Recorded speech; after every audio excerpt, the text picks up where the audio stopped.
اوكي. قاعد على متاهم. لم يبدع فناني خزارب بزعبة بنشن يخزارب مجمرتا ግን ብምፍላጥ ክጅምር ፍጹም በሃል ኣብ ሲቲዝንስ ኣድቫይስ ዝሰርሕ ኣብ ወልታምስቶ ስርሒካ ሓንቲ ፕሮጀክት ኣላትና ናይ ፔንሽን ዋይስ ትበሃል ኣብኡ ከም ማኔጀር ኮይኑ ዝሰርሕ ስለዚ ቁርብ ናይ ፔንሽን ፍልጠት ኣለኒ ማለት እዩ ብተመክሮ ዘበልክዎ እዩ ዝተምሃርክዎ መጀመርታ ክብለኩም ዝደሊ እዛ ሴሽን ምስ ወዳእናያ ሓንቲ ነገር ክትሓስቡ ደሊኩም ኣለኹ ድሕሪ ፔንሽን ኣለኩም ኮይኑ ፅቡቅ ነቲ ዘለኩም ኮንትሪቢዩት ትገብርዎ እንተወሰኩምሉ ፅቡቅ እዩ እቲ ምክንያቱ እንታይ ምዃኑ ድሓ ክነግረኩም እየ እንድሕሪ ዘይብልኩም ኮይንኩም ከዓ ፔንሽን ክትጅምሩ ተጀሚርኩም ብጣዕሚ ፅቡቅ እዩ ዋላ ብንእሽተ ይጀምርዋ ብዕድመ ንእሽቶ ተኮይንኩም ብንእሽተ ተጀምርዋ እንዳ ዓብኢታ ትኸይድ ተዘይጀሚርካዮ ወላ ሓንቲ ከምዚ ኣቦታትና እንታይ እዮም ዝብሉ ብንጉ ዝገሽካዮን ብንእሽትኻ ዘወለድካዮን እናሓደረ ሕጉሰካ እንዲ ድሓር ክትሕጉሰኩም እያ እዛ ሕጂ ትጅምርዋ ፔንሽን ብዕድፍቶም ንእሽቶ እዚኣ መጨረሻውን ተዘኪረ ከዘኻኽረኩም እየ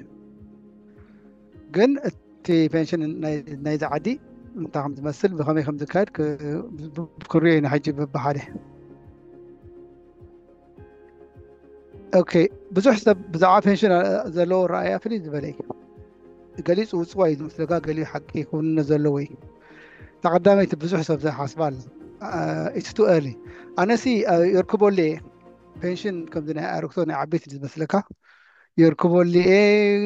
ሕጂ ምጅማር የድለኒ እቲ ገንዘብ ኢልካ ክትጥቀመሉ እየ ዝብል ሰብ ኣሎ እዚ ግን ጉግያ ተሓስባ ረኣያ ኮይኑ ይስምዐና ምክንያቱ ብእዋኑ ተጀሚርካዮ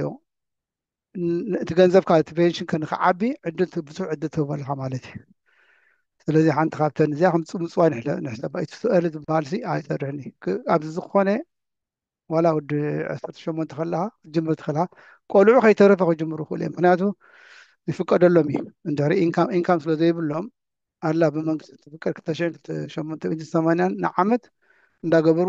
ፔንሽን ክጅምሩ ክእሉ እዮም ብናእሽቶም ከለዉ ብሽም ወለዶም ማለት ብሽሞም ክኾን ግን ወለዶም እዮም እቶም ትራስት ናቶም ዝኾኑ ካልአይቲ ብዙሕ ሰብ ዝሓስባ ኣላ ስቴት ፔንሽን መንግስቲ ስለ ዝህበና ሲ ኣነ ፔንሽን ምውፃእ የድልየኒ ምክንያቱ በቃ መንግስቲ ክህበናይ እሱ ኣኽለኒ እዩ ዝብል ተሓስባሉ እዚኣ እውን ቅንዕቲ ይኮነት ምክንያቱም ስቴት ፔንሽን ቀዳማይ ነገር ብምሉእ ክትረክቦ ዘይትረክቦን ኣይፍለጥን ምክንያቱ ብምሉእ ክትረክቦ ብዙሕ ዓመታት ክስራሕ ኣለካ ብዙሕ ናሽናል ኢንሹራንስ ኮንትሪቢሽን ክትገብር ኣለካ ካብቲ ሙሉእ ፔንሽን ንታሕቲ ተኮይኑካ ኣይኣኽለካን እዩ ስለዚ ስቴት ፔንሽን ተኣኽለኒያ ኣይድልየኒ ፔንሽን ምግባር ምባልካ ንባዕላ ከም ፅውፅዋ ዝርያ ኣነ ኣብ ልዕሊ ስቴት ፔንሽን ሲ ናይ ባዕልኻ ፔንሽን ክህልወካስ ኣገዳሲ እዩ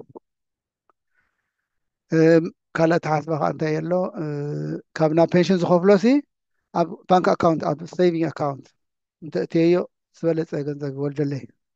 እዚኣ ሓቂ ክትከውን ትኽእል እያ ሓቂ ትገብራ ግን እቲ ዝወለድካ ገንዘብ እቲ ኢንትረስት ሬት ብዙሕ ተኮይኑ ምዃኑ ነዊሕ ዓመታት ኮምፓውንድ እንዳኾነ ዝዓቢ ተኮይኑ ኦፍኮርስ ሴቪንግ ኣካውንት ክበልፅ ይኽእል ኢካ ፔንሽን ግን ሓንቲ ናይ ፔንሽን ኣድቫንቴጅ እንታይ እያ ነዚኣ ትፈልጣ ኣብ ፔንሽን ዝኣተወ ገንዘብ ብፅኑዕ እዩ ዝሕሎ ብመንግስቲ ክተውፅኦ ትኽእል ክሳብታ መንግስቲ ዝፈቅደልካ ዕድመ ማለት እዩ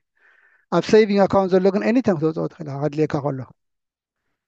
ዲሲፕሊን ጌርካ ተዘይሒዝካዮ ናይ ሴቪንግ ኣካውንት ክወፅእ ይኽእል እዩ ኤኒታይም ሕጂ ኣብዚኣ እታ ናይ ፔንሽን ሞር ጥቅሚ ኣለዋ ካብ ናይ ሴቪንግ ኣካውንት ካልእ ካብ ሰብ ዝሓስበሉ እቲ ገንዘብካ ሲ ክሳብ ተኣርግ ኣብ ተሓቢኡ ስለ ዝቕመጥ ሲ ክሳብ ተኣርግ ክትጥቀመሉ ትኽእልካ ኤንጆይ ትገብሮ ናካ ገንዘብካ እዚኻ ጌጋ ንባዕላ ምክንያቱ ቅድሚ 10 ዓመት ዝወፀ ሕጊ ኣሎ ወዲ 55 ምስ ኮንካ ገንዘብካ ክትወፅኦ ትኽእልካ 55 ንእሽተይ ነው እታ ስቴት ፔንሽን እያ ዘይትወፅእ እምበር እቲ ናትካ ፐርሰናል ፔንሽን ወይ ናይ ስራሕ ፔንሽን ኮይኑ ክወፅእ ይኽእል እዩ ካብ ዕድመ 55 ንድሓር እሱ ኣብ ዲቴይል ድሓር ክንርኢ ኢና ካልእኻ ሰብ እንታይ ይብል ፔንሽን ካን ክትወስዶ ስራሕ ጠጠው ክትበለካ ጥሮታ ወፂእካ ስራሕ ገዲፍካ ኢኻ እታ ፔንሽን ክትወስድ ትኽእል እዚኦም ጌጋ እንዳ ስራሕካ ፔንሽን ክትወስድ ትኽእል ኢኻ ወይ ከዓ ፔንሽን እንዳወሰድካ ክትሰርሕ ትኽእል ኢኻ ወላ ሓደ ዝኽልከለካ ሰብ የለን ኣሎ ብዙሕ ሰብ ፔንሽን ይወስድ ክልተ ሰለስተ ስራሕ ከማን ክሰርሕ ይኽእል እዩ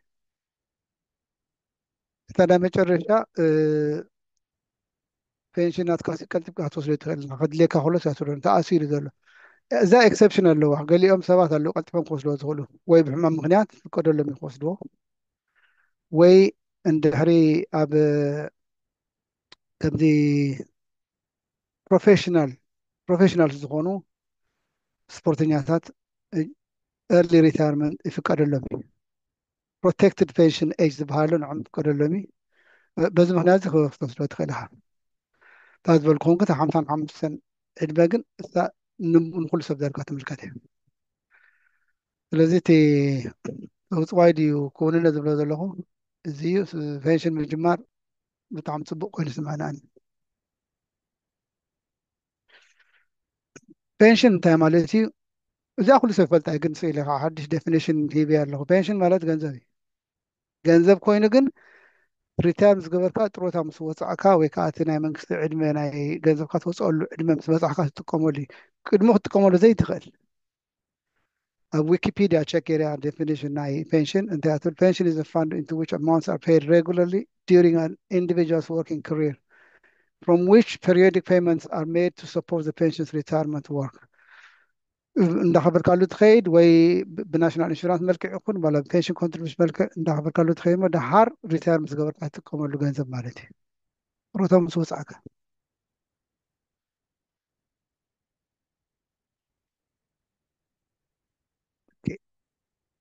ኦኬ ስለምንታይ ኢና ንፔንሽን ሕጂ ካልእ ኩሉ ገዲፍና ስለምንታይ ኢና ኣብ ፔንሽን ነድህብ ዘለና ስለምንታይ ኢና ንፔንሽን ንኸፍል ዘድልየና ቀዳመይቲ ስቴት ፔንሽን ትበሃል ብዙሕ ሰብ ተኣኽሎ ዝመስሎ ዘይክተኣኽለካ ትኽእል እያ እዚኣ ተቐዳሚት ምክንያት ስቴት ፔንሽን ኩሉ ሰብ ይወስድ እዩ ግን ሙሉእ ዘይሙሉእ ከም ዘዋፃእካዮ እዩ ድሓርካ ዕድመኻ ምስ ዓበኻ ክትሰርሕ ኣይትኽእል እንትኸውን ኢንካም የብልካን ስራሕ ጠጠው ምስ ዘበልካ ኣታዊ ስለ ዘይብልካ ናይ ግድን ፔንሽን ከድልየካ እዩ ድሓርካ ፔንሽን መዓት ታክስ ኣድቫንቴጅ ዘለዎ ክትእትው ከለካ ታክስ ኣይኸፈሎኒ ክወልድ ከሎ ታክስ ኣይኸፈሎኒ ስለ ዝውሕሎ ታክስ ፍሪ ኢኻ ትእትውን ትስዕብዮን ድሓርካ ክትከፍል ከለካ መንግስቲ ይሕግዘካ እዩ ብውሕድ 20 ካብ ሚእቲ ካብ መንግስቲ እቲ ናብ ፔንሽን ዝኽፈል 20 ካብ ሚእቲ ዝኾነሉ ምክንያት እታ ቤዚክ ታክስ ሬት እንደሳ ናይ 4% ታክስ ተኸፍልካ 40 ሚእቲ ካብ መንግስቲ እዩ ዝመፀካ ሕጂ ንኣብነት 100 ቅርሺ ከፍል ወርሒ እንተይልካ 8 ጥራይ ምክፋል ዘድልየካ እታ 20 ካብ መንግስቲ ክትመፅ እያ ናይ ቤዚክ ታክስ ፔየር እንዳር ኮይንካ ማለት እዩ ወላ ታክስ ፔየር ዘይኮንካ 20% ታክስ ሪሊፍ ኩሉ ግዜ ኣለካ ስራሕ ኣለካ እንተኮይኑ ከዓ ኤምፕሎየር ከዓ ይሕግዙካ እዮም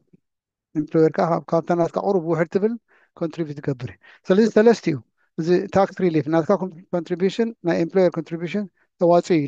ኣብቲ ፔንሽን ኣትዩ እንዳዓበየ ዝኸይድ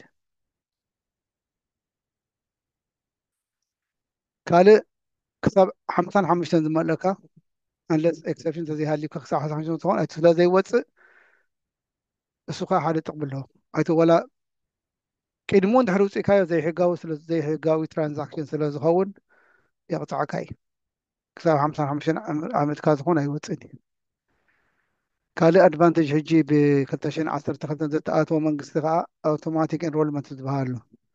ዝኾነ ስነ ስራሕ ጅምር ምስ ዘበለ እቶም እቲ ኤምፕሎየር ኣብ ፔንሽን ዘእትወካ ኣውቶማቲክ ብሕጊ የእትውካ እዮም ግን ኣምርፁካ እዮም ኣእቲና ካለና ይብልካ ትወፅእ ዘለካ ዋላ ኣብኡ ኣቲኻ ምጥናሕ ይሕሸካ ስለዚ ኣነ ዝብል ኣቲኻ ተፀናሕካ ሓይሽ ምውፃእ ሲ ብዙሕ ጠቕሚ ይብላን ሕጂ ከዓ ዕድመ ናይ ወዲ ሰባት ኣምላኽ ዕድመ ተይቡካ ክሳብ 80 ሰዓት ዝነብር ዘሎ ሰብ እሰቦ ካብ 65 ጥሮታ ተወፂእካ እሞ 80 ዓመት ወይ 9 ፀናሕ ተኾንካ ን15 25 ዓመት ዝኸውን يدليك يأتوا مالتي إذا كان بيشنت رأيكم بس تدخل وكالو كالو نالو جن كالو نالو جن نايلو من بيشنت رزقنا بزعوين عن الزهر بحر كان نار بعد قاطع مهونو لون كمزي ناي كير يدليك هون عون كنت كملت تخيلها تعنتي أدفانتج بالقاء توصل لها مثلا 500 ملكة مالتي توصل لها تاكس فري ربع زغون تاكس فري وهابك نزغل سؤال له كندي مخاون بنشن كا بزي قدس تربعو تاكس فري وهابك شو عند لك هاتكم ولي تهلا قنا بزي حنت تا قال لي سب بنشن تزي بلو خلا له مالتي بنشن ترى يكون ان اب ريتايرمنت تطعمك قال لي انفستمنت خلو كخيل بروفيت خلو كخيل حج قنا بنشن ندهب معناته استغل لا تقبره اوكي زي عندي نايلومي استمرون بعد ابدا عدي انجليز ثلاثة عينت بنشن يزولا ستيت بنشن አላ እሳ መንግስቲ ዝህባካ ማለት እዩ ስቴት ፔንሽን ንክትረክብ ግን ናሽናል ኢንሹራንስ ኮንትሪቢሽን ዝበሃል ኣሎ እሱ ክትከፍል ኣለካ ወይ ብስራሕካ ጌርካ ወይ ከዓ ናይ ባዕልኻ ድሕሪ ስራሕ ሰልፍ ኤምፕሎይድ ኮንካ ከዓ ብታክስ ሪተርን ጌርካ ትኸፍሎ እዩ ስቴት ፔንሽን ኦኬ ወርክ ፕሌስ ፔንሽን ከዓ ኩሉ ሰብ ኣብ ስራሕ ዘሎ ሰብ ዳርጋ መብዛሕትኡ ፔንሽን ኣለዎ እስኻ ኮንትሮል ትገብሮ ኣይኮነን ባዕላቶም ዘእተውካ እዩ ማለት እዩ ኣብቲ ናታቶም ፔንሽን ስኪም ክልተ ዓይነት ናይ ወርክ ፕሌስ ፔንሽን እዩ ዘሎ ናይ ስራሕ ማለት እዩ እቲ ሓደ ዲፋይንድ ኮንትሪቢሽን ፔንሽን ይበሃል ኮንትሪቢዩት ከምዛ ዝበልኩም ኮንትሪቢዩት እንዳገበርካ ተዕብዮ ማለት እዩ እታ ዲፋይንድ ቤኔፊት ፔንሽን ትበሃል ከኣላ እዚኣ እታ ወል ብዙሕ ሰብ ዝብላ እታ ዝበለፀት ፔንሽን እያ ዲፋይንድ ቤኔፊት ፔንሽን ድሓር ክንሪኦ ኢና እንታይ ከም ዝመስል እቲኦም ናይ መንግስቲ ሰራሕተኛ እዩ መብዛሕትኡ ዘለዎ ከምዚታት እዞም ፓብሊክ ሰርቪስስ ዝበሃሉ ከም በዓል ኤንኤችኤስ ፋየር ብሪጌድ ሎካል ኦቶሪቲስ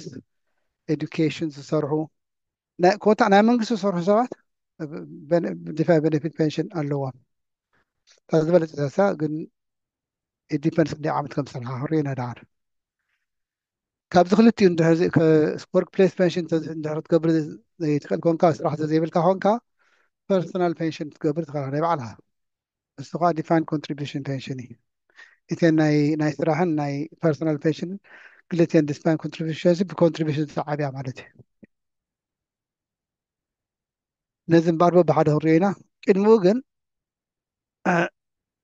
እዚ ፔንሽን ስለምንታይ ብፅኑዕ ይሕሎ ዝበልክኹም ክልተ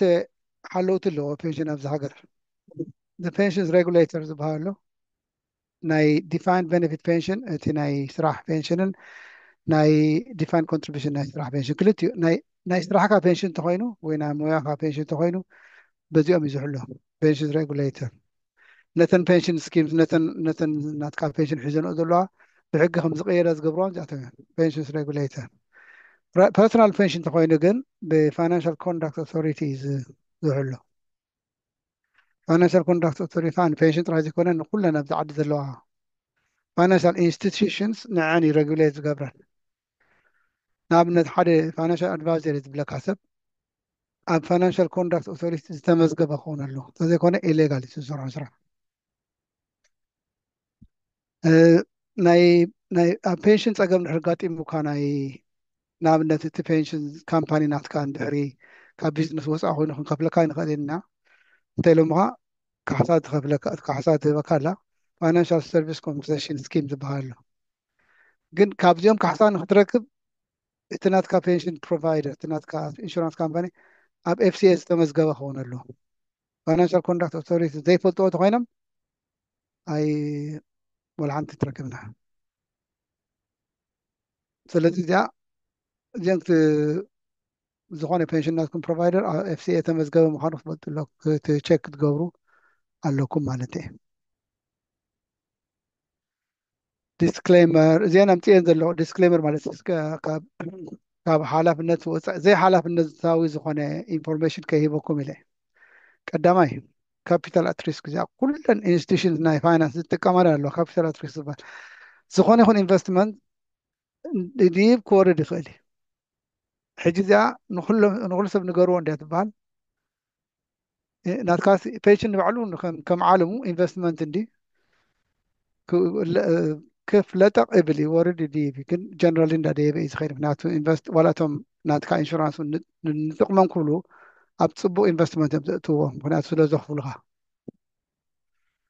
كاليتي نايلومي إنفورميشن أدفايس هكذا بزح إنفورميشن رينا قن أدفايس كم نخرج توصلوا لكم سيل حبريتات رأي بزعبة عفشاوي فلتت بزعبة نايزا عدي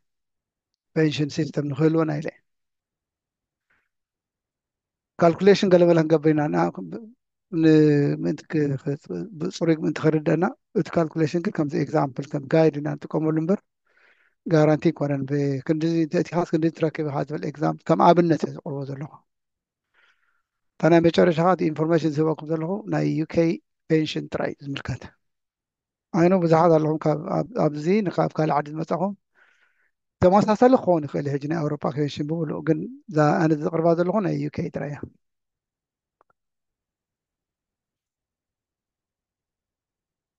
أوكي حجي ذا هم قابلنا تمتي هذا له جراف هذا ودا 20 كتن عمت ክሳብ 65 ዝኸውን ዘዋህለሎ ገንዘብ ሰማያዊ ቦክስ ትሪኦ ዘለኹም እሱ ኣኪሙሌሽን ፌት ዝበሃል ይውህለል ኣሎ እቲ ገንዘብ ማለት እዩ ድሓር ኣብታ ቀያሕ ኣብታ ትኩልቲ መስመር እታ ቨርቲካል መስመር ዘላ ምስ በፅሐ ኣብኡ ሪታየር ይገብር እቲ ሰብ ብድሕሪኡ እቲ ገንዘቡ ክጥቀመሉ ይጅምር ክሳብ 100 ዓመት ዝገብር እዚ ከማን ከም ኣብነት ቪዥዋል ንክረኣየኩም ኢለ እምበር እንተሪኢኹሞ ከማን እታ ሰማያዊት ቦክስ ካብታ ቀያሕቲ ንእስ ትመስል ከም ትግቡስ ማዕረ ይኸውን ዘለዎ ሕጂ ዝኣከብካዮ ገንዘብ ከመይ ከም ትጥቀመሉ እዩ ዘርእየካ እዚ ብቪዥዋል ዝኾነ የርእየካ ኣሎ ማለት እዩ ሕጂ እቲ ናተይ ፕረዘንቴሽን ፍርቁ ብዛዕባ መጀመርታ እታ ሰማያዊት ቦክስ እየ ካቨር ገብር ድሓር እቲ ገንዘብካ ከመልካ ከም ተውፅኦ ከዓ ንዛረብ ኢና ድሓር ኣብ ካልኣይ ፓርት ማለት እዩ ኣብዛ ዓዲ ሰብ ኣብ ሓንቲ ስራሕ ክቆፍ ኮፍ ኣይብል ዕድሙ ብሉ 45 ዓመት ዝተልሒካሲ ብዙሕ ስራሕ ትቀያይር ኣብ መፅናዕቲ ዝገበርዎ እዚኦም ኦፊስ ኦፍ ናሽናል ስታቲስቲክስ ኦን ኣቨሬጅ ሓደ ሰብ 7 ክሳብ 12 ስራሕ ክቀይር ይኽእል ኢን ሂዝ ወርኪንግ ላይፍ 9 ስራሕ ዘለዎም ኣለው ገሊኦም ኣብ 6 ኤምፕሎየር ዝሰርሑ ማለት እዩ ኣይዶን ባዕሎም ትፈልጥዎ ትኾኑ ኣብ ክንደይ ስራሕ ከም ዝቀየርኩም ክሳብ ሕጂ ከማን ኣነ 3 ስራሕ ይሰርሕ ይመስለኒ ካብ 3 ሓልፍ ናተይ እኳ ከምዞም ኣቨሬጅ ኣይኮንኩን ማለት እዩ ዌል ቢሎ ኣቨሬጅ ኢንዲፐንደንስ ከዓ ናትና ጀነሬሽን ኣብ ሓንቲ ስራሕ ምስ ሓዝና ካባይና ተተኺልና ንነብር 30 ዓመት እዞም ንኣሽቱ ግን ስራሕ ክቀያይሩ ገሊኦም ዋላ ብደቀ ይርዮ ኣነ እዞም ሚሌንያል ዝበሃሉ ጀነሬሽን ዋይ ዝብልዎ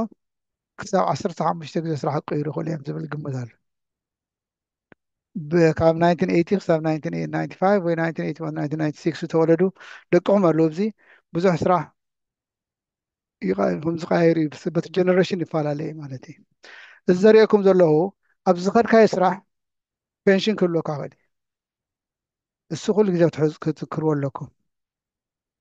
እታ ፔንሽን ዝሃለወትካ ናይ ናቱ ሬኮርድ ክህልወካ ኣለዎ ስራሕ ብሕልፊ ሕጂ ኣውቶ ኤንሮልመንት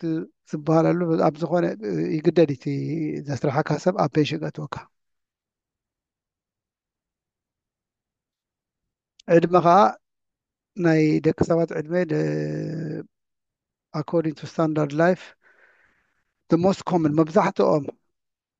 ሰብኡት ኣብ 89 እዮም ዝሞቱ ኣንስቲ ካብ 9 ብሓንቲ ዓመት በሊፀናን ኣለዋ ማለት እዩ ኣንስቲ ዝያዳ ነብራ ካብ ሰብኡት ወዲ 65 ዓመት ዘሎ ሕጂ 50% ላይክሊሁድ ኣሎ ክሳብ 87 ክነብር ይኽእል እዩ ሰበይቲ ተኾይና ክሳብ 9 ትነብር ትኽእል እያ ግን ኣምላኽ ዕድመ ተሂቡካ እዩ እዚ ብመፅናዕቲ ስታቲስቲክ ከሊ ዘፅንዕዎ እምበር እታ ዕድመ ኣምላኽ ይትፈልጣ ክንደይ ዕድመ ከም ትነብር ክንደይ ዕድመኻ ነዊሕን ዘይነዊሕን ወሰንቲ ብዙሓት ፋክተርስ ኣለዉ እቲ ላይፍ ስታይል ኣሎ ካልእ ከዓ እንታይ ኣሎ ጂንስ ኣሎ ወለድኻ እንድሕሪ ነዊሕ ዕድመ ነይሮም እሳ እውን ተስፋ ኣለካ ማለት እዩ ነዊሕ ዕድመ ክትነብር ኢንዲኬተር እቲ ናይ ወለድኻ ዕድመ اوكي ክሳብ ሕጂ ኣብዚ ኣጠው ክብል እሞ ሕቶ ዘለኩም ብዛዕባ ስቴት ፔንሽን ቅድሚ ምዝራብ ናብ ዲቴይል ወይ ትሕቶ ንዳሕረ ክነፅሖ ወዳእና ዶ ንኽእል ኢና ክንገብር ፍፁማ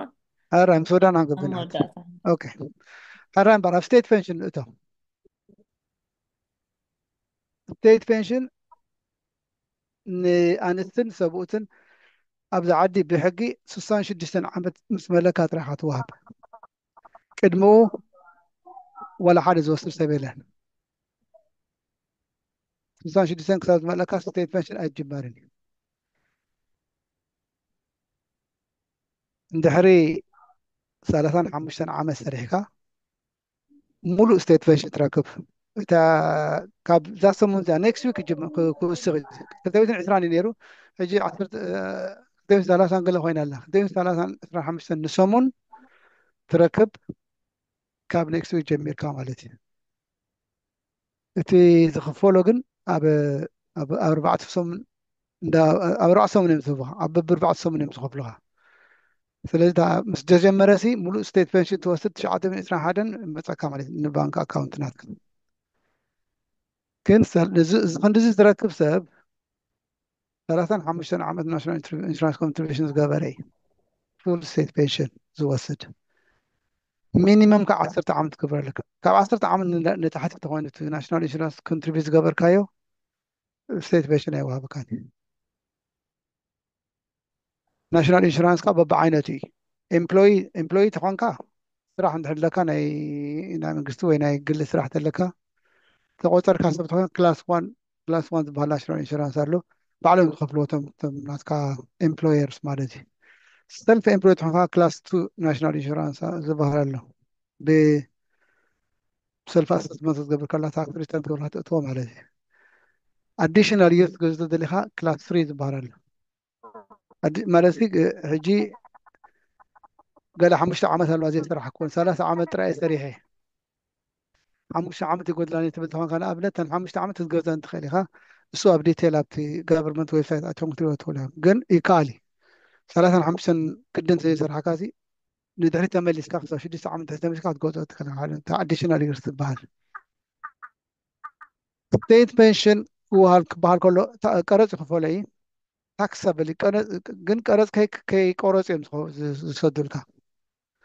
እንታይ እዮም ዝገብሩ እታ ስቴት ፔንሽን ከም ዘላታ እዮም ዝብካ ባንክ ኣካውንት ናትካ ድሓር ግን ኣብቲ ናትካ ታክስ ኮድ ኣትዮም ኣብቲ ናይ ስራሕካ ነቲ ታክስ ኮድ ዝቀይርዎ እምበር ንዓ ታክስ ኣይቆርፁላን እዮም ነታ ስቴት ፔንሽን ስራሕ ዘይብልካ ተኾንካ ከዓ ዲፐንድስ ክንደይ ፐርሶናል ኣላዋንስ ኣለካ ፐርሶናል ኣላዋንስ ካብኡ ንላዕሊ ተኮይኑ ጥራሕ ፀረ ትኸፍል እታ ፐርሶናል ኣላዋንስ ትበሃል 12,570 እያ ኣብዛ ዓዲ ረይዎ ሕጂ እታ ፐርሶናል ኣላዋንስ ካብታ ስቴት ፔንሽን ትበዝሕ ዊች ሚንስ ስቴት ፔንሽን ጥራይ ዝወስድ ሰብ ዋላ ሓንቲ ታክሲ ኣይከፍልን እዩ ማለት እዩ እንድሕሪ ስቴት ፔንሽን እንዳወስኸ ከይዱ እንድሕሪ ሓሊፋታ ግን ነታ ፐርሶናል ኣላዋንስ እንድሕሪ ሓሊፋታ ታክሲ ክትከፍል ትኽእላ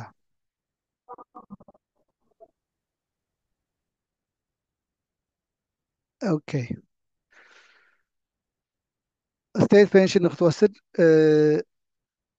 ክሌም ክትገብሮ ኣለካ ኣውቶማቲክ ኣይኮነ ይወሃበካን እዩ መዘኻኸሪ ሰዱልካ ወርሒ ክተርሑ ተርፎ ከሎ ድሓር ግን ኣብቲ ናይ ጋቨርንመንት ዌብሳይት ኣቲኻ ኣብቲ ጋቨርንመንት ኣቲኻ ናሽናል ኢንሹራንስ ነምበር ሞባይል ነምበር ኢሜይል እዩ ዘድልየካ ኣብኡ ኣቲኻ ክሌም ትገብር ሓንሳብ ክሌም ዝገበርካ ኣውቶማቲካሊ ኣብ በቢ4 ሰሙን እዩ ዝኽፈለካ እቲ ስቴት ፔንሽን እንድሕሪ ኣየድልኒ እዚ ገንዘብ ክፅንሐለይ እንድሕሪ ትብል ኮንካ ክነፅንሖ ትኽእል ኢኻ ግን ማለት ጥቕሚ ኣለዎ ኮነ ስጥራሕካ ይኽማን እንዳወለደ እዩ ዝኽእል ኣብ 9 ሰሙንስ 1% ይወለድ ኣብ ዓመት 5.8% ይውስኽ እንተዘይወሲድካዮ ኣይዶን ክንደይ ሰብ ከምኡ ዝገብር ግን ከምኣ ኣላ ስቴት ፔንሽን ከመይ ኢላ ክፈልጥ ትኽእል ክንደይ ከም ዝበፅሐኒ ዋላ ኣብቲ ዕድመ 66 ዘይበፅሐካ ሕጂ ብቲ ዌብሳይት ኣትኹም ክትሪኦ ትኽእሉ ኢኹም ይነግሩካ እዮም ፎርካስት ይነግሩካ እዮም ክንደይ ከም ዝበፅሐካ ጎቭ ዶት ዩኬ ዝበሃል ዓባይ ዌብሳይት ናይ መንግስቲ ኣብኡ ኣቲኻ ስቴት ፔንሽን ፎርካስት ድሕሪ ኢልካ ኣብኡ ትረክቦ ትኽእልካ ወይ ከዓ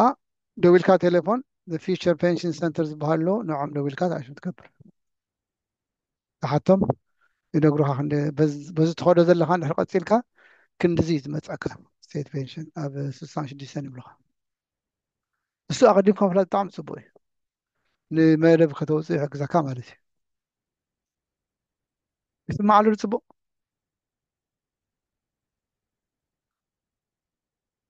هو ጽቡቅ ስማዓሉ هو ስማዓሉ ኦኬ ትሪፕል ሎክ ዝበሃል ሰሚዕኩም ትፈልጡ እዚኣ ብዙሕ ግዜ ዝዛረቡላ እዮም ስቴት ፔንሽን ዓመት ዓመት እንዳወሰኸ እዩ ዝኸይድ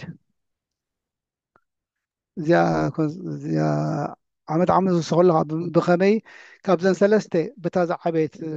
ፐርሰንቴጅ ማለት እዩ ወይ ኣቨሬጅ ኤርኒንግ ግሮዝ ኦፊስ ኦፍ ናሽናል ስታቲስቲክስ ዝዕቅንዎ ኣሎ ግሮዝ ዝበሃል ኣቨሬጅ ኤርኒንግስ ግሮዝ ዝበሃል ኣሎ ወይ ከዓ ኢንፍሌሽን ኣሎ ብሲፒኣይ ዝዕቀን ወይ 2.5% እዚ እንታይ ማለት እዩ ስቴት ፔንሽን ብውሕድ ባይ 2.5% እንዳወሰኸ ይኸይድ ዓመት ዓመት ሕጂ እንድሕር ሪኢኹሞ ብ4.9 ገለ ወሲኹ ኣሎ ካብ ላስት ይር ካብዚ ኣፕሪል ድሓር ክውስኽ እዩ ማለት እዩ እዚኣ ትሪፕል ሎክ ሕጂ ተሃሉ ዶ ኣይተሃሉ ሓደ ሓደ ግዜ መንግስቲ ዝዛረረቡላ እዮም ግን ኩሉ ግዜ ኩሉ ሰብ ትፍትዋን እዚኣ እቶም ተኣትዋ እቶም ፓርቲካ የብሉላ እዮም ክውሕላ እዮም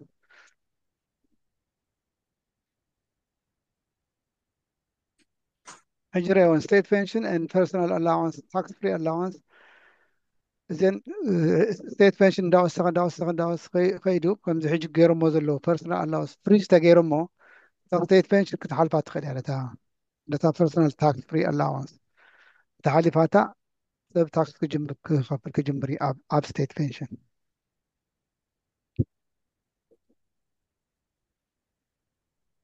ኦኬ ሕቶ ዘለኩም ብዛዕባ ስቴት ፔንሽን ድሓር ፀሓፍዎ ሞ ድሓር ክንዘራረበሉ ኢና እታ ካልአይቲ ፔንሽን ወርክ ፕሌስ ፔንሽን ዝበሃል እዩ ክልተ ዓይነት እዩ ዘሎ ወርክ ፕሌስ ፔንሽን ከም ዝበልኩኹም ዲፋይንድ ቤኔፊት ኣሎ ዲፋይንድ ኮንትሪቢሽን ኣሎ ዲፋይንድ ቤኔፊት ፋይናል ሳላሪ ብልዎ ገሊኦም ካሪር ኣቨሬጅ እውን ይበሃል እዩ ክልቲኡ ግን ይጥቀምሉ እዮም እቶም ኤምፕሎየርስ ከም ዝበልኩኹም ሎካል ኦቶሪቲ ወይ ፓብሊክ ሰርቪስስ ዝሰርሑ ወይ ከዓ ዓበይቲ ፕራይቬት ካምፓኒስ ከም በዓል ብሪቲሽ ፔትሮል ብሪቲሽ ኤርዌይስ እዘን ዓበይቲ ካምፓኒ እስታትውን ፋይናል ሳላሪ ገብራ እየን ብዙሕ ሰብ ነዚኣ እንታይ ዝብላ ኣለዉ ገሊኦም ሰባት ነዛ ዲፋይንድ ቤኔፊት ፔንሽን ኢስ ሓደ እንተይልኒ ሮልስ ሮይስ ኦፍ ፔንሽን ኢሎም ጽቡቕቲ ፔንሽን ምዃና እዩ ዘርእየካ እዚ ዲፋይን ኮንትሪቢሽን ከዓ እቲ ካልእ ማለት እዩ ናይ ፐርሰናል ክኸውን ይኽእል ናይ ስራሕ ክኸውን ይኽእል ኮንትሪቢዩት እንዳገበርካ ተዕብየ እቲ ዲፋይን ኮንትሪቢሽን ዝበሃል ሕጂ ዲፋይን ቤነፊት ከመይ ከም ዝሰርሕ ስለምንታይ ሮልስ ሮይስ ከም ተባሃለት ንርአያ ፋይናል ሳላሪ ስኪም ዝበሃል ኣሎ እቲ ፋይናል ሳላሪ ዝበሃል እቲ ዝወሃበካ ፔንሽን ፕሮግራም ምውፃእካሲ ዝወሃበካ ፔንሽን ምስቲ ናትካ ሳላሪን ምስቲ ዝሰራሕካዮ ዓመታት ኣብታ ስኪም ሕጂ ንኣብነት ሓደ ኣብነት ንውሰድ ሓደ ሰብ እንድሕሪ ኣብ ኤንኤችኤስ 20 ዓመት ሰሪሑ እቲ ፋይናል ሳላሪ ነቱ ከዓ 40,000 ገለተ ነይሩ ንበል ሓንቲ ማልቲፕላይ ፋክተር ኣላቶም ብኡ እዮም ካልኩሌት ዝገብሩ ክንደይ ፔንሽን ከም ዝህብዋ ሓንሳብ ናይ ፋይናል ሳላሪ ፔንሽን ምስ ወሰድካ ግን ትወስድ ከለካ ኢትስ ፎር ላይፍ ኢትስ ጋራንቲድ ኢንካም ፎር ላይፍ ንዘለኣለም ክሳብ ዕድመኻ ሙሉእ ዝኽፈለካ ፔንሽን እዩ ሓንሳብ ምስ ወድእዎ ይነግሩካ እዮም ከዓ መዓዝ ክንደይ ከም ዝኽፈለካ 55 ኢለኩም ነይረ ናይ ፕራይቬት ፔንሽን ወይ ወርክ ፕሌስ ዲሲ ፔንሽን ኣብ ናይ ፋይናል ሳላሪ ተኮይኑ ግን እቲ ዕድመ ባዕላቶም እዮም ዝነግሩካ ክትኣቱ ከለካ ኣብቲ ፔንሽን ስኪም ብክንዲዚ ኣብ ክንዲዚ ዕድመ ክንዲዚ ሬት ክንበካ ኢና ገለ ይብልካ ካሪር ኣቨሬጅ ከዓ ካልእ ዓይነት እያ ካሪር ኣቨሬጅ ከዓ እቲ ኣቨሬጅ ሳላሪ ናትካ ሪኦም ኣብቲ ስራሕካዮ በቲ ማልቲፕላይ ፋክተር ኣራቢሖም ህቡካ ምስቲ ዓመት ስራሕካዮ ማለት እዩ እዚ ዶክመንት ስለሰዱልካ እንዲኦም ኣብ ውሽጢ ክትገብር ኣለካ ናቲ ፋለ ናይ ኩለን ካምፓኒታት ሕጂ ክተውፅኦ ከለካ እቲ ገንዘብ ኢንካም ጥራይ ክትወፅእ ከም ኢንካም ክትወስዶ ትኽእልካ ጋራንቲድ ኢንካም ፎር ላይፍ ወይ ከዓ ታክስ ፍሪ ካሽ ወሲድካ ውሕድ ዝበለ ኢንካም ከዓ ክልተ ምርጫ እዩ ዘለካ ማለት እዩ ወይ ኢንካም ብሙሉእ ኢንካም ግበረለይ ትብሎም ወይ ከዓ ታክስ ፍሪ ቁርቡ ታክስ ፍሪ ወስድ የብልካ ካብታ ሓንቲ ውሕድ ዝበለት ኢንካም ክልቲአን የምርፁካ ማለት እዩ እዚ ናይ ፋይናንሳዊ ፔንሽን ንዲፐንደንስ እውን ይምልከት እዩ ድሕሪ ሰብ ሞይቱ እቲ በዓል ናይቲ ዋና ናይታ ፔንሽን ንዲፐንደንስ ዝኽፈል እዩ ድሓርካ እንዳ ዓበየ ዝኸድ ምስ ኢንፍሌሽን ስለ ዝኸይድ ስለዚ ብዙሕ ሰብ ነዚኣ እታ ዝበለፀት ፔንሽን ትበሃላ ግን ብቀሊሉ ዝርከብ ኣይኮነን ክቡር ከዓ ስለ ዝኾነ ነቶም ካምፓኒታት ሕጂ ነዚ ሓድሽ ዝቁፀር ሰብ ኣውፅኦ ኣለዉ ሕጂ ኣነ ዝከረኒ ቴስኮ ነይሮም ዲፋይንድ ቤኔፊት ፔንሽን ካብ ወፂኦም ሕጂ ኣብቲ ኣሽማኣቱ ኣለዉ ኣብ ዲፋይን ኮንትሪቢሽን እትዎ ኣሎ ዝሓላፍነት እዚ ካብኣታቶምስ ናብቲ ሴቨር ናብቲ ሰራሕተኛ ቀይሮም ባዕልኩም ኮንትሪቢዩት ገይሩ ባዕልኩም ሓላፍነት ውሰዱ እዚኣ ከም ኣብነት ረእይዋ ማይክል ዝበሃል ኣሎ ሰብ ሓንቲ ፓብሊክ ሰርቪስ ዝሰርሕ ነይሩ 23 ዓመት ዲፋይንድ ቤኔፊት ፋይናል ሳላሪ ስኪም ዘለዋ ካብ መጀመርታ ነጊሮም እዮም ሕጂ ኣክሩዋል ሬት ተባሃለ ካልኩሌት መግበሪታ 160 ሬት ተጠቂሞም ኣብ 65 ዓመቱ ኣብ 65 ዓመቱ ካብ መጀመርታ ነጊሮም ኣብ እዚ ስኪም እዚ 65 ሪታየር ትገብር ኣለካ ዝብል ኣብ 65 ዕድሚኡ እቲ ሳላሪኡ 42,000 ነይሩ ትደመዙ ሕጂ ዘን ሰለስተ ፋክተር ኣራቢሖም ይነግሩካ ክንደይ ከም ዝኾነ ደመዝካ እንታ ንሳ ብቐፃሊ ዝህቡካ ሂወትካ ሙሉእ ዝህቡካ ደሞዝ በዚኣ ካልኩሌት ገይሮም ሕጂ ናይዚ እንድሕሪእናዮ 23 ዝረብሖ ብሓደ ሱሳት ብዝሃሮ 42,000 16,000 ሕጂ ኣለዎ ደሞዝ ማለት እዩ 16,000 ጥሮታ ወስድ ዕድሞ ሙሉእ እዚ ሕጂ ምስ ስቴት ፔንሽን ወስኽዋ እዚ ኣብ ልዕሊ እዚ ፉል ስቴት ፔንሽን እንድሕር ኣለዎ ኮይኑ ሰብዚ ክንደይ ኮይኑሉ ማለት እዩ ንወርሒ 27,000 ገለ መለ ኮይነሉ 27,000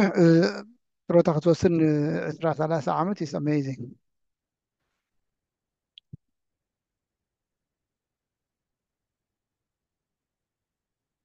ኦኬ ንሕጂ ናብ ፐርሰናል ፔንሽን ንእቶ ፐርሰናል ፔንሽን ዝበሃልካ ባዕልካ ሴትኣፕ ትገብሮ እዩ ንዝኾነት ኢንሹራንስ ካምፓኒ ከድካ ከም ዝበልክኹም ናታ ኢንሹራንስ ካምፓኒ ኣብ ፋይናንሻል ኮንዳክት ኦቶሪቲ ዝተመዝገበት ትኾን ኣሎ ንዕኦም ፔንሽን ክጅምር ዘለ ምስኹም ክትብሎም ትኽእልካ ግን ኣብኡ መዓት ሕቶ እዩ ዘለዎ ክጅምር ከለካ ኣበየና ኢንቨስት ከም ዝገብርዎ እቲ ገንዘቦም እንትክውስኑ ብዙሕ ሕቶ ይሓቱካ እዮም they want to know ኣብ ሪስክ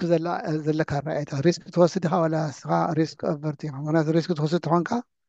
ኣብ ሃይ ሪስክ ሃይ ሪዎርድ ዘለዎ ኢንቨስትመንት ይገብሩልካ ማለት እዩ ሪስክ ዘይትወስድ ኖ ኣነ ሪስክ ናተይ ሚድየም ሪስክ ሎው ሪስክ እትልካዮምካ ኣብ ሴፍ ዝኾነ ብዙሕ ወለድ ዘይብሉ ግን ኣብ ሴፍ ዝኾነ ኢንቨስት ይገብሩልካ ማለት እዩ እስታት ሓቲቶም ሽዑ ይነግሩካ ሴት ኣብ ገብሩልካ እቲ ናትካ ፔንሽን ዲፋይን ኮንትሪቢሽን እዩ ዲፋይን ቤኔፊት ኣብዚኣ የላን ሕጂ ዲፋይን ኮንትሪቢሽን ኮንትሪቢዩት እንዳገበርካ ከተዕብየ ነቲ ገንዘብ ኮንትሪቢዩት ትገብር ተኾንካ ከዓ ባዕልካ እዚኣ ሕጂ ናይ ስራሕ ኣይኮነትን ናይ ባዕልካ ናይዞም ሜይንሊ ናይዞም ሰልፍ ኤምፕሎይድ ዝኾኑ ሰባት እያ ሰልፍ ኤምፕሎይድ ተኾንካ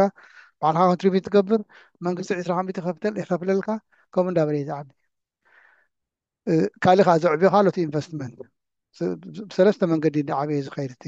በቲ ናትካ ኮንትሪቢሽን ብናይ ታክስ ሪሊፍ ብናይ ኢንቨስትመንት ሪተርን ከም ናይ ወርክ ፕሌስ ዲሲ ፔንሽን ዓይነት እዩ እታ ሓንቲ ፍልልያ ካብ ናይ ወርክ ፕሌስ ፔንሽን ኤምፕሎየር ኮንትሪቢሽን የብላን ንስኻ ጥራይ ንስኻን ታክስ ሪሊፍን ጥራይካ ትረኽባ ሕጂ እዚ ፐርሰናል ፔንሽን ባዕሎም ሴትኣፕ ዝገበሩልካ ትሕቶታት ምስ ሓተቱ ዝገበሩልካ ሓንሳብ ምስ ሴትኣፕ ዝገበርካዮ ዋላ ሓንቲ ምግባር የድለካ ብዘይካ ምኽፋል እንድሕሪ ባዕለይ ክቋፀሮ ይኽእል እየ ናተይ ፔንሽን ትብል ኮንካ ግን ካልእ ዓይነት ፔንሽን ኣላ ሲፕ ትበሃል ሰልፍ ኢንቨስትድ ፐርሰናል ፔንሽን ስኪም ትበሃል ኣላ እሳ ባዕልካ ኢንቨስትመንት ትመርፅ تدلي هاون بزح بنشن نحلك دققت بنشنات كم بالكم بزح صراحة تغير صنعيكا كل بنشن قام حزات قبرة تخيلها أبا حدا سيبت قبرة مالي تبعلها تقوى شو تي provider of course contribution دا قبرة تخيل تاكسي دا هوكا هم داولي تعبي قرب نا investment فلتت كله كله ده زي بالكها financial advisor again financial advisor تمرت كلها financial conduct authority تمز كذا سب كون له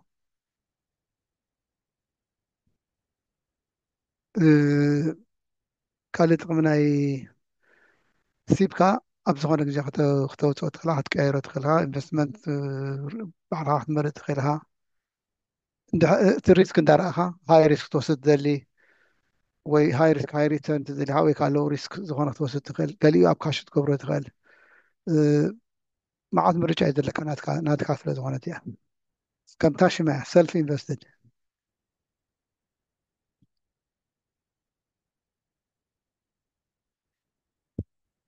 ኦኬ ዲፋይን ኮንትሪቢሽን ዝበሃል ከም ዝበልኩኹም ናይ ፐርሰናል ኣሎ ናይ ስራሕካ ኣሎ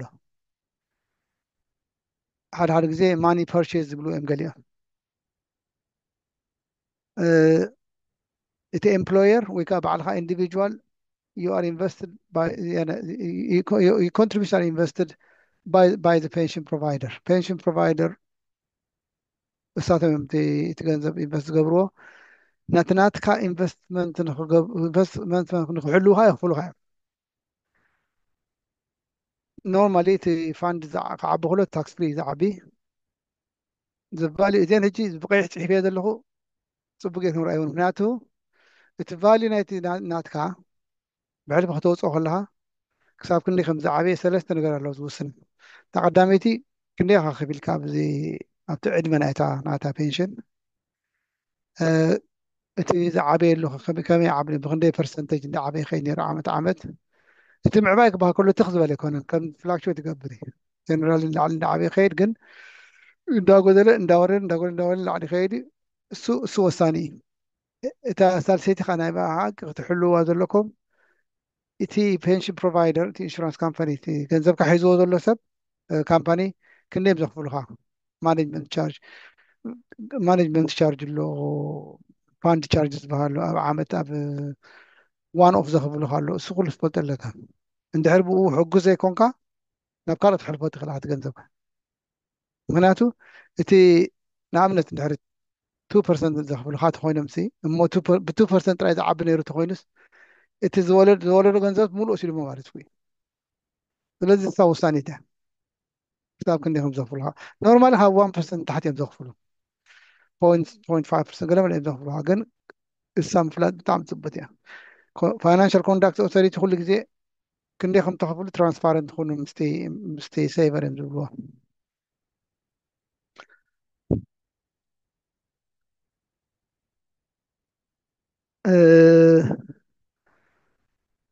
ኣብ ኦንላይን ድሕር ሎ ኮይኑ ትሪኦ ትኽእልካ በዓልካ ግን ድሕሪ ኦንላይን ዘይኮነ ዓመት ዓመት ስቴትመንት ክሰድልካ ኣለዎ ክንደይ ኮንትሪቢዩት ከም ዝገበርካ ክንደይ ከም ዘኽፍሉካ ሳቶም ቶም ማኔጅ ክገብርዎ ክንደይ እቲ ፖት ቫሊዩ ከዓ ክንደይ ከም ዝኾነ ትሪኦ ትኽእልካ ዓመት ዓመት እታ ኮንትሪቢዩት ዝገበርካ ኩሉ ግዜ እሳ ምሸም ኣይትገበን እያ እቲ ካልእ ግን ዝውስኖ እቲ ዕብየትን ምድያብን ምውራድን ናይቲ ኢንቨስትመንት እዩ እቲ ኮንትሪቢዩት ትገብሮ ከዓ ግድን ኣይኮነን ሬጉላር ክትገብር ከም ድላይ ክትቀያይሮ ትኽእል ትውስኸሉ ትኽእል ተጉድለሉ ትኽእል ኣንዋል ኣላዋንስ ኣሎ ዝበሃል ኣብ ብሕጊ ናይዚ ዓዲ ኣብ ዓመት 60,000 ጥራይ ዝፍቀደሉ ሰብ ከእቱ ኣብ ፔንሽን 60,000 እንታይ ከመይ ኢልካ ኣብ ፔንሽን ከተእትዎ ማክሲመም ምሳያ ኣንዋል ኣላዋንስ ኣብ 5 ዕድመኻ ከዓ ትወስዶ ትኽእል እቲ ገንዘብካ እዚ መዓሽ ተቐይሩ ካብ ኣፕሪል 2015 መን ኢዮብ ድዩ ገለ ይገብር ኣሎ ኣብ 2015 ተቐይሩ እቲ ቅድሚ 10 ዓመት ተቐይሩ እምበር ቅድሙ እንታይ ነይሩ እታ ኢንካም ከምታ ናይ ዲፋይን ቤኔፊት ፔንሽን ዝብለዋ ኢንካም ፎር ላይፍ ከምኡ ነይሩ ፔንሽን ድሕር ለካ እቅጥርካ ምብፃእካ ክሳብ በቃ ዕድመኻ ምሉእ ዝኽፈለክ ንኸምኡ ኢኻ ትጥቀመሉ ነርካ እቲ ገንዘብ። ሕጂ ግን ብዙሕ ምርጫታት ተኣትዮም ኣሎ ቅድሚ 10 ዓመት። ናይ ዲፋይን ኮንትሪቢሽን ፔንሽን እንተኮይኑ 25 ካብ 100 ታክስ ፍሪ። ሕጂ እዚኣ ኸ ሓንቲ ታክስ ኣድቫንቴጅ እያ ማለት እዩ። ክትእትዎ ከለካ ታክስ ኣይትእትወሉ ነርካ፣ ታክስ ሪሊፍ ትረክብ ነርካ፣ ይወልደልካ ክወልደልካ ከሎ ታክስ ኣይክፈሎ ነይሩ። ክትወፅእ ከለካ ከማን እቲ ርብዒስ ኣይትኸፍለሉ ኢኻ ታክስ። እቲ ዝተረፈ እውን እቲ ብዙሑ ወሳኒ እዩ። ካብ ፐርሰናል ኣላዋንስ ንላዕሊ እንተኮይኑ ኢኻ ትኸፍለሉ እምበር ካብኡ ታሕቲ ኮይኑ ኣይትኸፍለሉና። ስለዚ ብዙሕ ታክስ ኣድቫንቴጅ እዩ ዘለዎ። ኦኬ እዚአን እንተን ሰለስተ ታክስ ናይ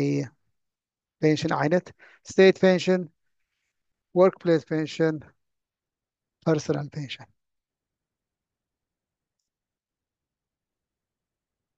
ሓደ ሓደ ሰብ ዝሓቶ ሰብ ኣሎ እንድሕሪ ወፃኢ ከይደሲ ናተይ ፔንሽን ክወስዶ ክእል ኣብ ወፃኢ ኮይነ እንድሕሪ እቲ ገንዘብ ናብ ዩኬ ባንክ ኣካውንት እንተኮይኑ ዝኣቱ ኣብ ዘለካ ክትነብር ትኽእላ ተቐቢሎም ናብ ዩኬ ባንክ ኣካውንት እዮም ዘእትውልካ ማለት እዩ። እንድሕሪ እቲ ፔንሽን ናብ ካልእ ሃገር ክትወስዶ ደሊኻ ግን ክሮፕ ዝበሃል ኣሎ ናይ ዝዓዲ ሕጊ ኳሊፋይ ሪኮግናይዝድ ኦቨርሲስ ፔንሽን ስኪም ንዕኡ ዘማልእ ክኾን ኣለዋ እታ ፔንሽን ፕሮቫይደር። እትዮም ኤችኤምኣርሲ ቼክ ገይሮም ጥራይ ዝፈቅዱልካ። ምክንያቱ ፔንሽን ከም ዝበልኩም ብፅኑዕ ስለ ዝሕሎ ብዘይ ሕጊ ክትወፅኦ ናብ ካልእ ዓዲ ክተተሓልፎ ይትኽእልና የቕፅእ እዩ። እተን ክሮፕስ ስምምዕ ዘለዎን ሃገራት ውሑዳት እየን። ኣብ ኣውሮፓ ኣብ ኣውሮፓ መብዛሕትአን ኣሜሪካን ክህልዋ ክእል እዩ። ናብ ኣፍሪካ ንኣብነት ክሮፕስ ዘለዎ ዘይክህሉ ይኽእል እዩ። ዝኾነ ኣፍሪካ ክስዶ ይትኽእልና ገንዘብካ ኣብዚ ኮይንካ ግን ኣብዚ ናብ ባንክ ካብ ባንክካ ክኣትወልካ ክእል እዩ። ኣብዚ ነበርካ ንበር ገንዘብካ ስለዝኾነ ኣብዛ ናይ ዩኬ ባንክ ኣካውንት ክኣትወልካ እዩ። ዳብል ታክሴሽን ከዓ ዝበሃል እንድሕር ናብ ካልእ ወሲድካዮ እቲ ለሰ ናብ ሆላንድ ተወሲድካዮ ገንዘብካ ሆላንድ ታክስ ትኽፍለካ ትኽእል፣ ዩኬ ከዓ ታክስ ክትኽፍለካ ትኽእል አንለስ ዳብል ታክሴሽን ኣግሪመንት እንድሕር ዘይብለን ዳብል ታክስ ኣግሪመንት እንተልይወን ኣየኽፍላኻን ሓንቲ ታክስ ጥራይ ኢኻ ትኸፍል። እንድሕር ዘይብለን ግን ኣብ ክልቲኡ ታክስ ናይ ምኽፋል እድል ኣሎ ማለት እዩ።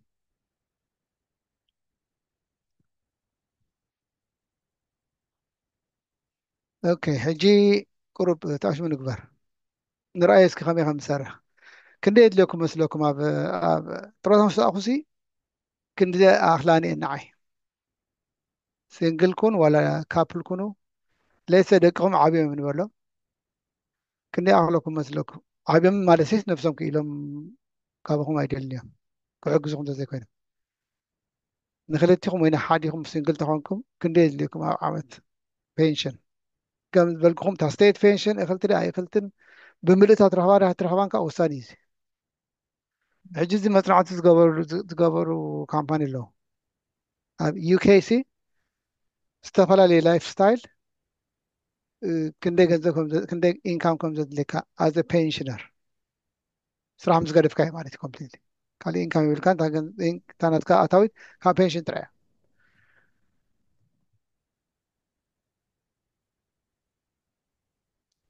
ላይፍ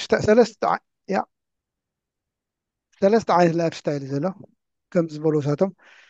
ቤዚክ ኣላ ሚኒመም ሞደሬት ላግዠሪ ኦኬ ሲንግል ሰብ ንርአየ ሕጂ ቤዚክ ዝኾነ ነብራ ንክነብር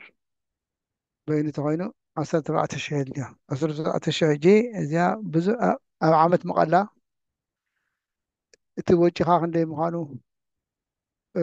ወሳኒ እንታይ ዓይነት ወጪ ዘለካ ተኣታዊትካ ግን እዚኣ ጥራይ ትከውን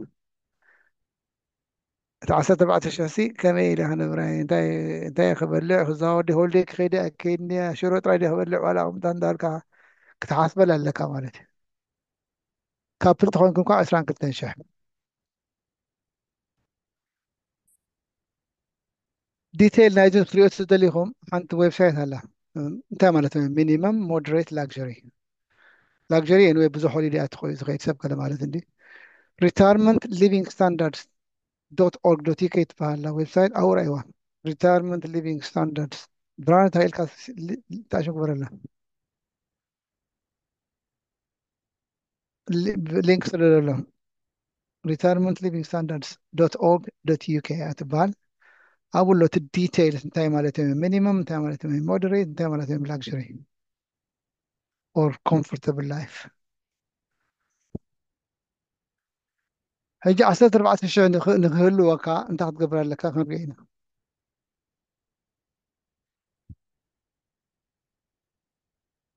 ፔንሽን ካልኩሌተር መን እዩ መስመር ገይር ዘሎ ፔንሽን ካልኩሌተር ተጠቂምና ሕጂ ማኒ ሄልፐር ትበሃል ዌብሳይት ኣላ ኣብኡ ፔንሽን ካልኩሌተር ኣሎ ኣብኡ ገይረ ከም ኣብነት ከቕርበልኩም እየ ሌትስ ሕጂ ሓደ ሰብ ኣሎ ወዲ 22 ዓመት ወዲ 22 ዓመት በሊት 22 ዓመት ኢለ ሽዑ ዩኒቨርሲቲ ወዲኡስ ስራሕ ጀሚሩ ዝጅመረላ ዓመት ማለት እዩ ወላ ሓንቲ ዜሮ ተኣሽሙ እዩ ዘለዎ ኣብቲ ሴቪንግ ናይ ፔንሽን ወላ ሓንቲ ይብሉ ብዜሮ ክጅምር ኣብ 67 ዓመቱ ሪታየር ክገብር ንበሎ ከም ኣብነት ኣምፅዮ እታ ታርጌት ዋላ ሚኒመም ታርጌት ንክበፅሕ 14,000 ኣብ 67 ዓመት ሲ ካብኡ እንዳሓርስ 14,000 ኣክለኒ ወላ ሓንቲ እንታይ ብዙሕ ውጪ ይብለይን ከለ ዝብል ሰብ ተኮይኑ ማለት እዩ ኮንትሪቢሽን ናቱ 160 ኮንትሪቢዩት ግበር ንወርሒ ታክስ ሪሊፍ 4 ክረክብ እዩ እታ 20 ከመይቲ ካብ መንግስቲ ትመፅእ 4 ክልቲኡ ተደሚሩ 200 ኤምፕሎየር ካብ 85 ንከፍለሉ ንበል ቶታል 285 ይከፍል እዚ ሰብ እዚ ንታክስ ንፔንሽን ሰልፍ ኤምፕሎይድ ተኮይኑ ከዓ ናይ ኤምፕሎየር ስለ ዘይብሉ ናቱ ኮንትሪቢሽን ቁሩብ ዕብይ ክትብል ኣለዋ 228 ካብ ጅቡኡ ይከፍል ታክስ ሪሊፍ ከዓ 57 ካብ መንግስቲ ማለት እዩ ኦን ኣቨሬጅ እቲ ኢንቨስትመንት ግሮት 5 ንበሎ ከም ዘልኩም እንዳደየበ ክይራ 15 ከሚቱ ክኸውን ይኽእል ወይ ሓንቲ ከሚቱ ክትከውን ትኽእል እያ ክወርድ እውን ይኽእል ካብኡ ታሕቲ ግን ኣቨሬጅ ኢና ንብል ዘለና 5 ከሚቱ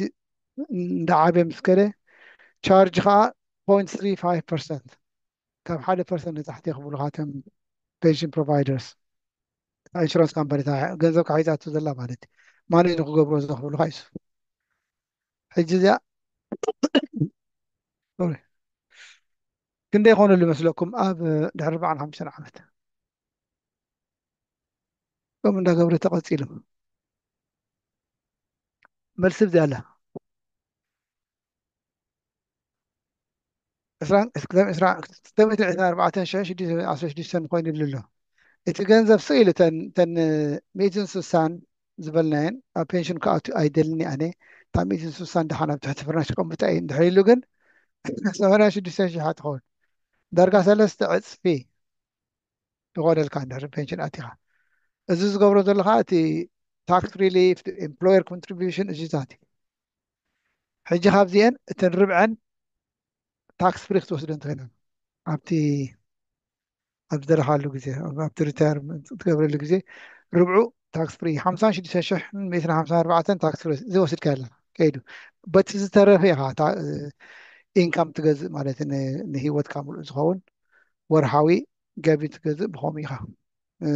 19,750 ንኸውነልካ ኢንክሉዲንግ ስቴት ፔንሽን እዚኣ ሪኣ ዘለኹ ናይ ተዕሽሚያ ናይ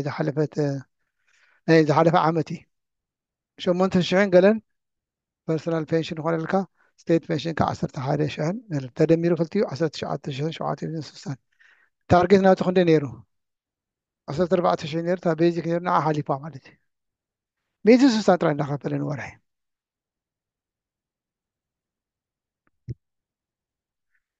ሕጂ ካብቲ ርብዕ ምስ ወሰዶ ዝተረፈ ገንዘብ 4.9% እዩ ዝወስድ ካብኡ ላዕሊ ክወስድ እተልካ ባይዞ ብዙሕ ምርጫ እዩ ዘለካ ኣነ 10% ካብቲ ዝተረፈ ክወስደ ዓመት ዓመት ብል ተኾንካ ካብኡ ላዕሉ ትወስድ ኢኻ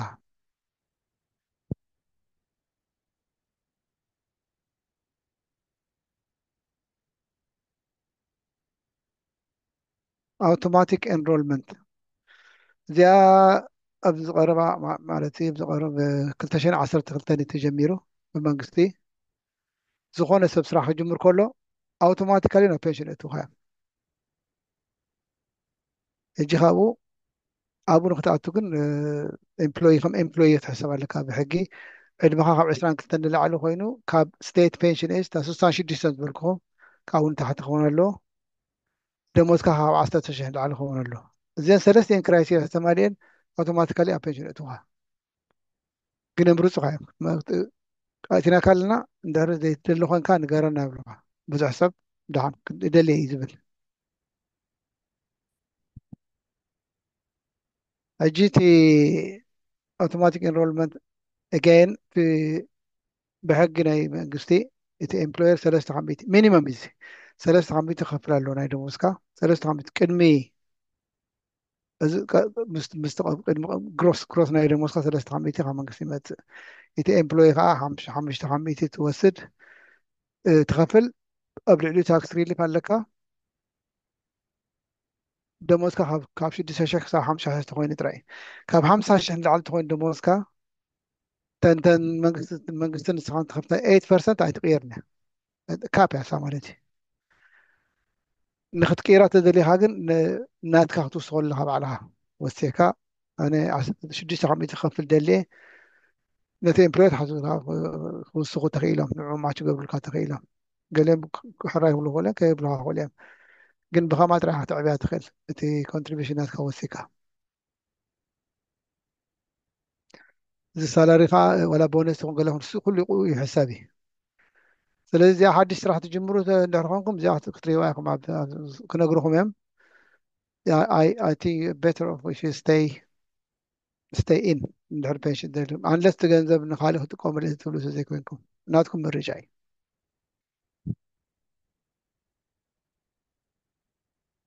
ኦኬ ኣቢባ እንታይ ይብሉ እዚ ሲምፕል ትሪክስ ናይ ፔንሽንካ ክትዕብዮ ዝደሊኻ ቀለልቲ ነገራት ኣለዋ ትገብረን ደሞዝ ክውስኻ ከለዉ እተን ዝወስኹካ ኣብ ኣካልካ ናብ ፔንሽን ተእትወን እዚኣ ፅቡቅቲ ምክሪ እያ እንድሕሪ እቲ ወርሓዊ ተውፅኦ ገለ ወፂሑ ንኣብነት ሞርጌጅካ ወዲኡ ተኮይኑ እቲ ብሊሽ ተወዲእካ ሞርጌጅካ ንኣብነት እቲ ናብ ሞርጌጅ ዝኸይድ ነበረ ኣብ ፔንሽን ተእትዎ ኤምፕሎየር ኮንትሪቢሽን ተኽኢልካ ናትካ ዕብየ ብልካ ንዓይካ ማች ግበሩ ኢልካ ትሓቶም ትኽእል ኢኻ ገሊኦም ዝገብሩ ኣለዉ ኤምፕሎየርስ ዝኾነ ገንዘብ ክመፀካ ከሎ ኣብ ፔንሽን ኣእትዎ ብዝተኻእለ መጠን 55 መሊእ ስለ ዝኾንኩስ ከውፀሉ ገንዘበ ኢልካ ክትህወኽ የብልካን እንተፀኒሑ ዝያዳ እዩ ዝወልድ ስለዚ ንኸተወፅኦ ኣይትታወኽ ኣብ ኢንቨስትመንት ከዓ ተኽኢልካ ኣብ ዝሓሸ ኣብ ፅቡቅ ክወልድ ዝኽእል ኣብኡ ኢንቨስት ግበሩ እዘን ሲምፕል ምክሪ ናይ ከመይ ጌርካ ፔንሽን ናትካ ከም ተዕብዮ ዘርያየን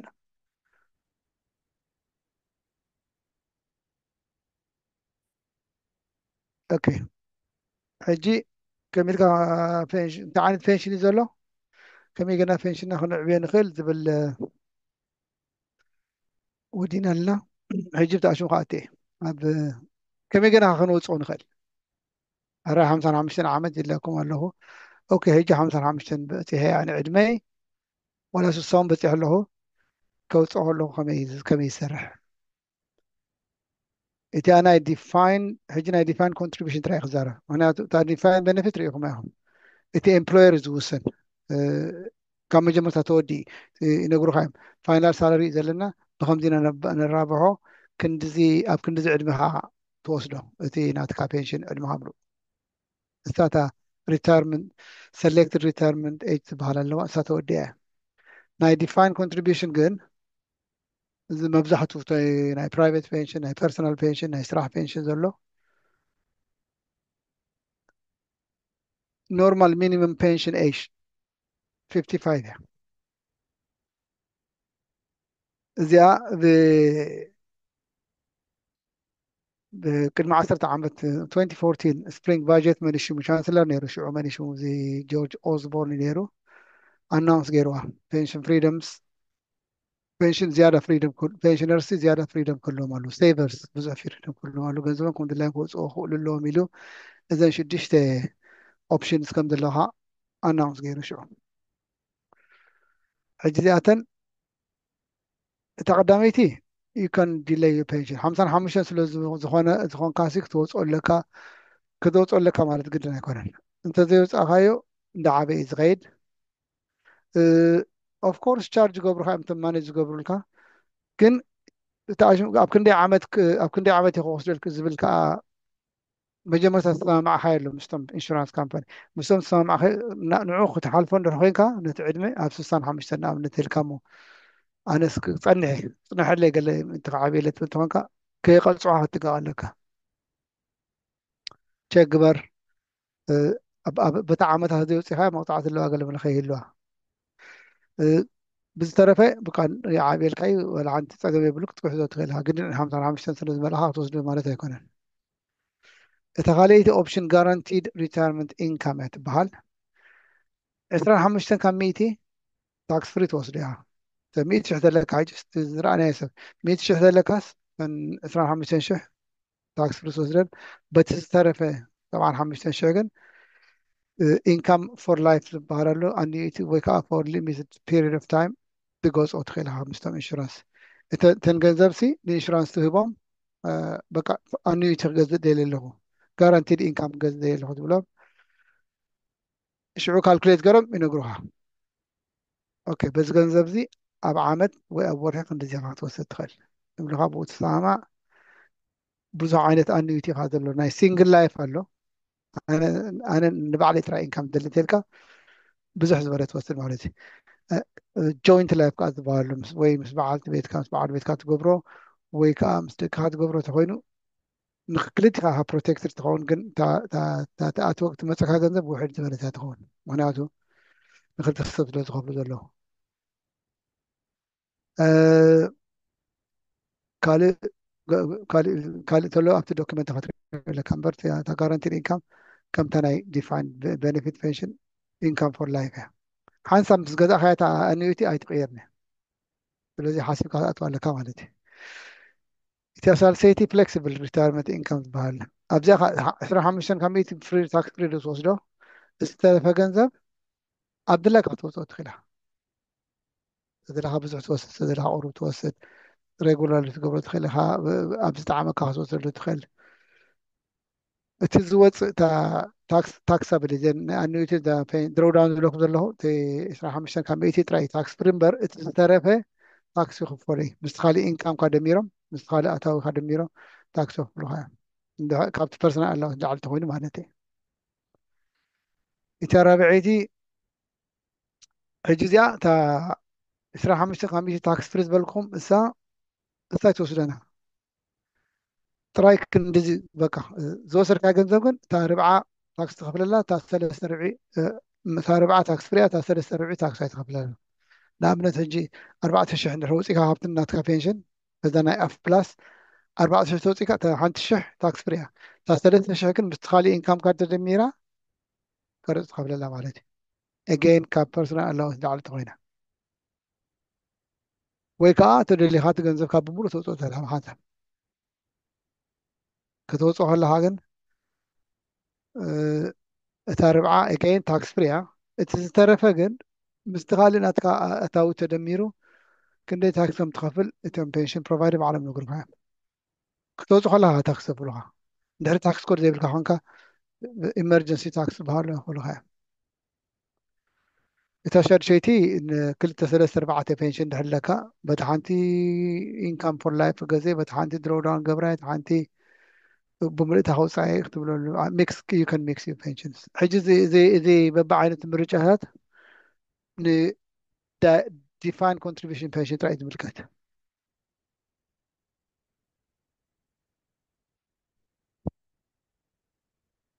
ኦኬ እዚኣ አንፎርችኔትሊ ኣብ ስራሕና ኩሉ ግዜ ንዛረበላ ኢና እንተ ሞይተስ መን ይወስዶ ገንዘበይ ንመን ይዋሃብ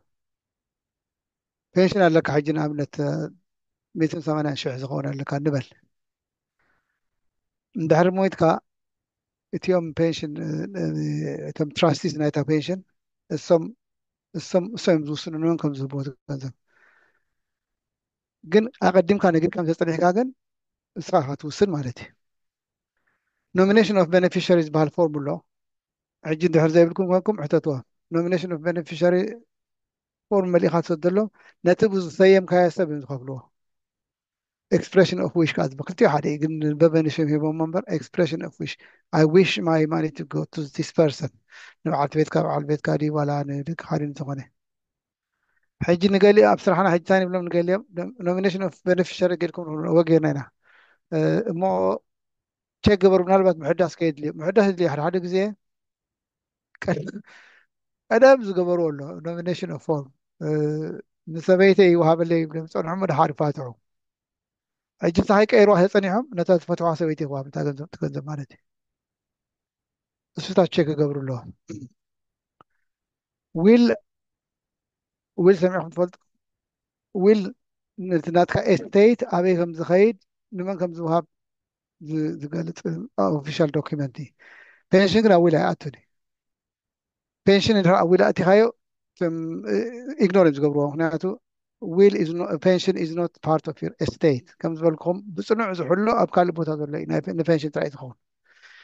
بتا nomination of beneficiary و expression of wish راح تدخل كوهاب زخلنا تزدل هاي سب أب ويل أتوني تحرك أتغل حيجي كساف يجيكن هاي أتوني أه طبعا همشتن زيادة صار سيت علمية مايلستون همسان همشتن لكم ناي تاشم ناي ديفاين بنفيت بنشن توصل له سوسان شدشتن ستيت بنشن توصل له طبعا همشتن كا أه إنه طبعا همشتن حميتك إتي جنزبك بمولو تاكس فري زو واب نت بنفيشري نتا بنفيشري أم نومينيشن تخيم عليك طبعا همشتن مسمى لك بدهري وتميتك كاغن قرص يخفون لي إتي زوستو جنزب حجزي أقيرو حسب له كاب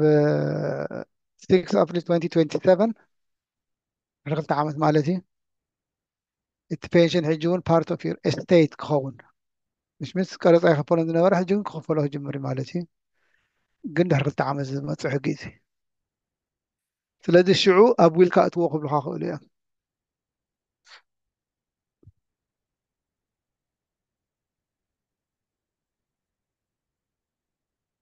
بنشن سكام ساب كل النبزلو أبنشن قالو سخونة سب دويلو بزعا بنشن أذكا هو ضحشة investment رخيبل كان له هو ترانسفير قبل اللي ها وي كاب 25% اللي عليه تاكس فري ዝወሃበሉ መንገዲ ሉፕሆል ረኺብና ኣለና ገለ ተኢሎም እዚ ስካም እዩ ኩሉ ዝኾነ ሰብ ክድወልኩም ኣይፍቀደሉን ብሕልፊ ቴሌፎን ደው ኢሉ ብዛዕባ ፔንሽን ዝዛረብ ሰብ ዘይሕጋዊ ካብ ሕጊ ወፃኢ ኢሌጋል እዩ ናብ ኢንፎርሜሽን ኮሚሽነርስ ኦፊስ ከማን ሪፖርት ክገብሮ ትኽእሉ ኢኹም ስለዚ ዝኾነ ሰብ ብዛዕባ ፔንሽን ክዛረበኩም ኣይክእልን እዩ ባዕልኩም ዝደወልኩም ሉ ዘይኮኑ ናትኩም ኣድቫይዘር ተኮይኑ ከዓ ኣድቫይዘር ደልዩ ከለኹም ከዓ ከም ዝበልኩም ኣብ ፋይናንሻል ኮንዳክት ኦቶሪቲ ዝተመዝገበ ሰብ ክኾን ኣለዎ ስለዚ ተጠንቀቑ ፔንሽን ስካመርስ ብዙሕ ሰብ እዩ ዝኸስር ብፔንሽን ትራንስፈር ይገብርዎ ብዙሕ ክረኽቡ ክብሉ ሽዑ ይቕፅዑ ድሕሪ ፔንሽን ናትካ ወፂኡ ናብ ካልእ ትራንስፈር ተገይሩ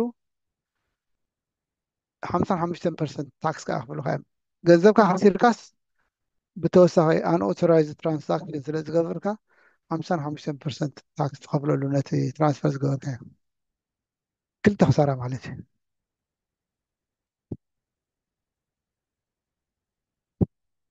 እዚ ሕጂ ሓድሽ መንግስቲ ዝተኣትዎ ዘሎ ፔንሽን ዳሽቦርድ ናይ ሓደ ሰብ ፔንሽን ሕጂ ከም ዝበልኩም 345 ስራሕ ትቕይር ትኾንካ ስቴት ፔንሽን ካ ኣለካ እዚ ኩሉ ሲ ኣብ ሓንቲ ቦታ ኣብ ሓንቲ ፕላትፎርም ክትሪኦ ከም ትኽእል ገይሩ ዝስራሓሉ ኣሎ ሕጂ ፔንሽን ዳሽቦርድ ዝበሃል ኩለንተን ፔንሽን ካምፓኒ ተነጊርዎኒ ፋይናንሻል ኮንዳክት ኦቶሪቲ ፔንሽን ሬጉሌተር ብክልቲኦም ገይሮም ዝሓልፉ ሕጂ ንኣብነት ሓንቲ ኢንሹራንስ ካምፓኒ እንድሕሪ ኣብቲ ዳሽቦርድ ኣቱ ደልያ ኮድ ሂብዋ ፋይናንሻል ኮንዳክት ኦቶሪቲ ወይ ፕራይቬት ፔንሽን ተኮይኑ ወይ ከዓ ፔንሽን ሬጉሌተር ኣብ እንዳገብ ኮድ እንዳወሰረ ኣብቲ ፕላትፎርም ኣብቲ እንታይ እዮም ዝብልዎ ኣብቲ ዳሽቦርድ ይኣትዋ ሕጂ ነቲ ንዓና ሕጂ ንኸማና ዓይነት ኣካውንት ናምበር ምስተዋሃበና ኣብ ሓንቲ በቃ ሎግኢን ጌርካሲ ኩሉ እቲ ስቴት ፔንሽን ካብዚ ትሪኦ ኣብቲ ፕራይቬት ፔንሽን ኣለካ ኣብዚ ናይ ስራሕ ዝነበረካ ኣሎ እዚኣ ጠፊኣ ዝነበረት ፔንሽን ከይተረፈ ኢኻ ትሪእሉ ምክንያቱ ኩለን ከኣትዋ ኣብቲ ዳሽቦርድ ኮኔክሽን ዴድላይን ሂቦሞም ኣለዉ ብሕጊ ነዚኣ ዝጠሓሰ ነዚኣ ከጠፈሱ ኣይክእሉን ምክንያቱ ستريكت ديدلاين يعني 30 أكتوبر 2026 كل 10 pension schemes up to dashboard أتين كل تكون قوري شعو ناتكم pension كتلو تدخلوا يخبروا which is good ذات بوت حسب ما يسمى معناه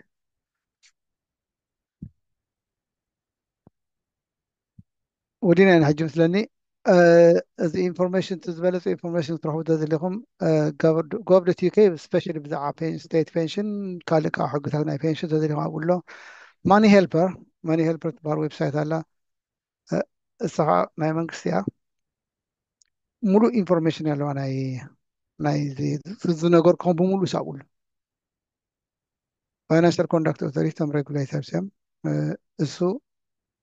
financial advisor ويقلل خطري له تقمكاي أو تشيك تقروا لك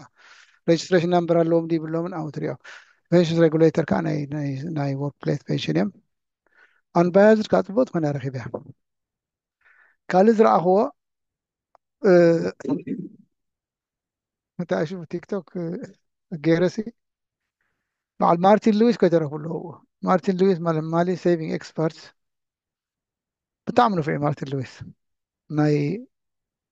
مورجيج ناي انفستمنت ناي بانكينج ناي بنشنز ناي انرجي ناي كل يتقبل بس الذي نعوفه ولا قبروه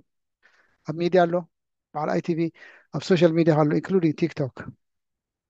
اب تيك توك ده لكم سبعة هيك تخبطوا له just